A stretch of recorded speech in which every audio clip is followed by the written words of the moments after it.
ஏண்டா ஒரு அம்மா என்று பாராமல் என்னை அடிக்கின்றாயே, இது முறையா? அடிக்குமடா, வேணாமடா, விட்டுடா. ஒன்றிய அவனுக்கு உணவிடுவதில்லை.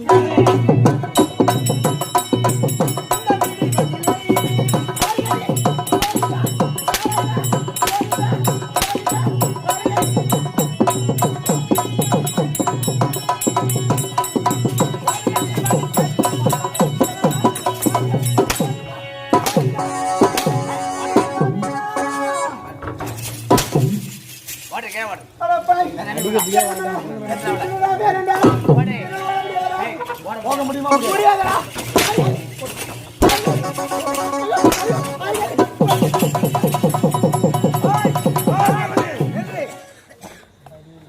தம்பி மூட்டை மாந்திரம் வேலை செய்யுறான். ஆமாண்ணா திரும்பி